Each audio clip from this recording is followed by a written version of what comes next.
the official narrative so far. Here's what they want us to believe. And keep in mind, this is not a personal theory of mine. This is all official information provided by law enforcement. They want us to believe that a 20-year-old man by the name of Thomas Matthew Crooks, in plain sight of everyone, carried a ladder and a rifle to a building that was filled with law enforcement and counter sniper teams, and then proceeded to climb on top of that building. And it's not like the law enforcement inside the building was unaware of Thomas Matthew Crooks. Not only were they aware of him, they watched him the entire time.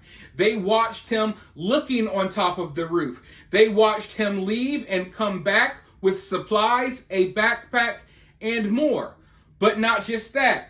Counter sniper teams in another area noticed Thomas Matthew Crooks watching them through a viewfinder, and they called that in. They already noticed that he was acting suspiciously. But despite all of this, Thomas Matthew Crooks they still basically let him climb on top of the roof and make himself comfortable. He was up there for about 26 minutes, finding the perfect location before he ultimately did what he did, and they took him out.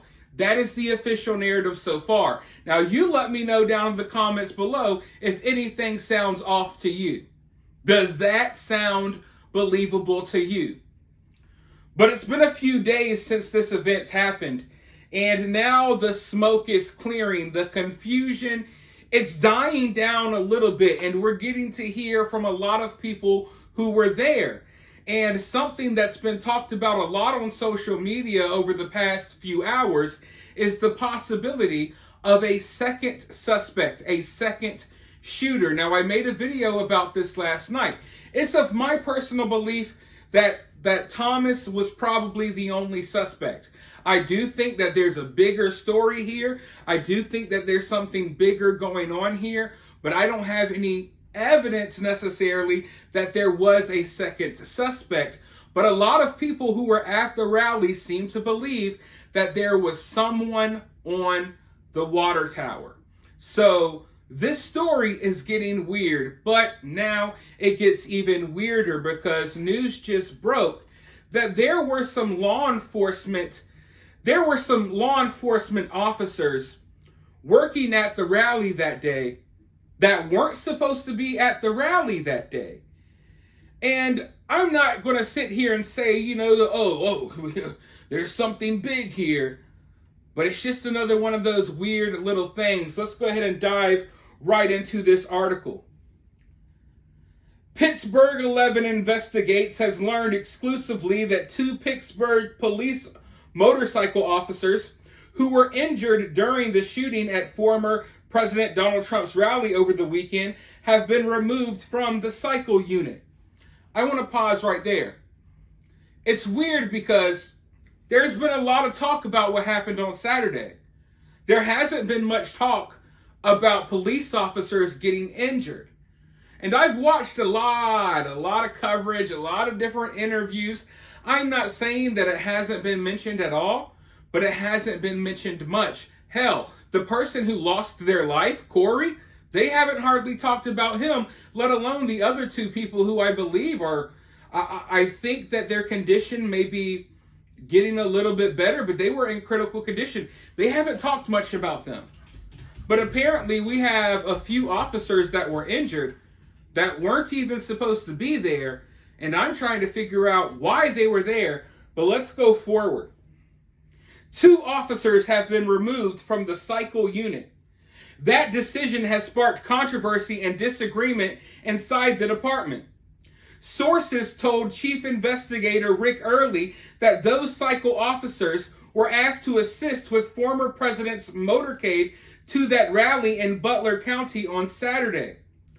According to Early's sources, the officers claim they notified the proper personnel with the Pittsburgh Bureau of Police and received authorization to help, but according to the same sources, The Bureau said they did not get permission at all.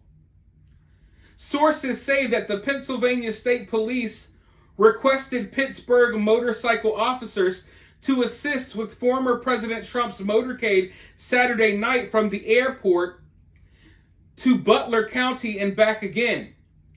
4 of them, as we exclusively reported, were hit by shrapnel when a gunman opened fire at the rally, unaliving 1 man and wounding Trump and several others. The Pittsburgh motorcycle officers suffered only minor injuries and were treated at the scene. 1 later went to the hospital. Video from CBS News shows those Pittsburgh officers just minutes after they were hit with debris in the stands helping some of the injured, even carrying 1 to safety. But 2 days after their heroic actions, 2 motorcycle unit supervisors were transferred out of the unit.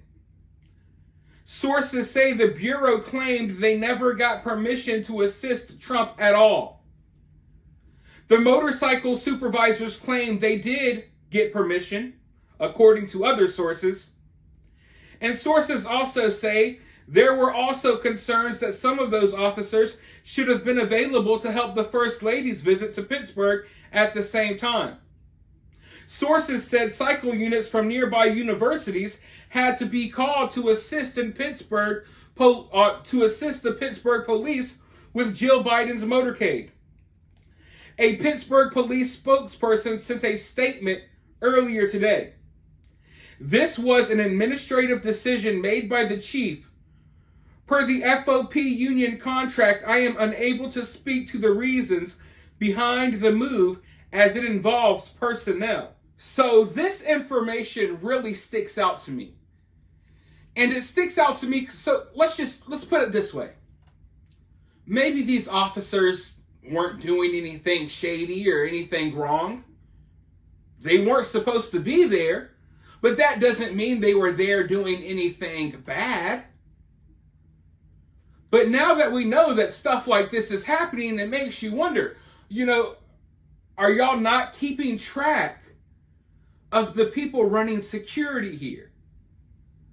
Are you guys, you understand what I'm saying? Because if officers who aren't even supposed to be there could show up and just become part of a motorcade for the president, then couldn't a regular person kind of do that if they had the right uniform or something along those lines? I mean, really think about it. I know it seems crazy, but it also seems crazy that 2 people who aren't even supposed to be there are allowed to be within, arm's reach of the president, supposedly trying to protect him, in a situation like what happened Saturday. So now I'm questioning, hey, how many security personnel, how many Secret Service officers, police officers, FBI agents who aren't supposed to be at these events, how many of them are there? How often does this happen? How easily can someone infiltrate the security pretending to be security themselves? Because I get it, even if you're a real police officer, if you're not supposed to be there that day, they should know that, hey, you're not supposed to be here. Because maybe there's a reason why they don't want certain officers at certain events or what have you. There should be some type of protocol, some type of checklist. They should know exactly who is there protecting the president at all times. They should know each and every last officer that is there, regardless of, what agency or department they're from. They should know all of the personnel that are on scene. But they don't. Because they didn't even know these 2 guys. And they were there when they weren't supposed to be. So that's kind of scary, folks. It's kind of scary. And who knows? Who knows? Maybe they were up to something shady. I think from the sound of the story that they probably didn't want to have anything to do with Jill Biden. And they're like, nah, we want to go be with Trump. That's what I think maybe happened here. You got 2 officers. Because Jill Biden, for some reason, she had to be in the area that day, sucking security away from Donald Trump. Wonder why. But they probably were like, all of our coworkers are going here to help Trump, and you want us to go help Jill Biden? Screw that, we're going to the Trump rally. And then they winded up getting caught in a crazy situation. And now everyone's looking at them kind of sideways because why are you two cops that weren't supposed to be here? And now all of this crazy stuff went down. So now people are looking at you crazy, like maybe you had something to do with it. Although I don't think they had anything to do with it. But just knowing that stuff like this can happen, it makes you question security even more. Because look at what happened with Thomas Matthew Crooks. You know what I mean? Look at what he got away with. What is really going on here? What is going on here? It's like this security was planned by freaking fourth graders. But I think they would have done a better job. Honestly. You could take a fourth grade cinema Shogun and I would have done a better job than these people. But let me know what you think about this down in the comments below. While you're down there, hit that thumbs up, hit that subscribe, ring that notification bell, and I'll be talking to you all very soon in the next video.